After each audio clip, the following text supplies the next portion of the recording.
Mana yoshlar o'tiribsiz, bitta narsani bilish kerakki, o'zi bitta oilada ham azizlar hammani rizqini kimgadir bog'lab qo'yadi. Bitta oilada ikkita, uchta aka, uka bo'lsak, bittamizga Alloh taolo ko'proq berib qo'yadi. Imkoniyat eshigini ochib qo'yadi, rizqini ulug' qilib qo'yadi. Shundan hamma bahramand bo'ladi. Bir xilgilar men qilaveramanmi deydi. Jonga tegib ketdi. Hamma menga, akam ham, ukam ham, ota-onam ham menga.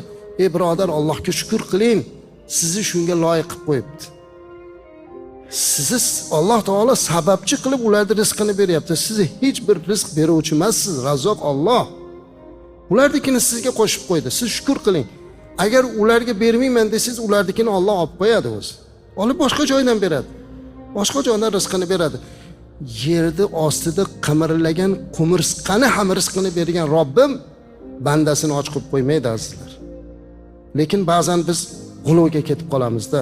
Bir odam 5 ta bolasi bor ekan, ko'chadan biri yetimni olib kirib 6-chi qilib qo'shib olibdi. Haligi odam har kuni baliq tutib sotar ekan. Sotsa, o'sha 6 ta bolani rizqiga yarashib pul chiqar ekan. Ularda 6 tasiga ovqat olib kelib berar ekan. Ayoli aytar ekan, shu yetimni olib kirmaganingizda, mana shu 6 tani 5 ta bolamizga bersak, bittasi bizga zahira bo'lar edi. Siz shuni olib kirdingiz, mana zahira bo'lmayapti. Mana har kuni siz 6 ta nonga yarasha pul topyapsiz, lekin bu yetim ham yeb, o'sha hech narsa qolmayapti. Gapiravergandan keyin oxiri haligini chiqarib yuborgandan keyin ertasiga borib yana baliq tutib sotsa 5 ta bolaga yetadigan kelib. Ya'ni uni rizqini u topmayotdi, Alloh beryapti. Ularga qo'shib qo'yadi.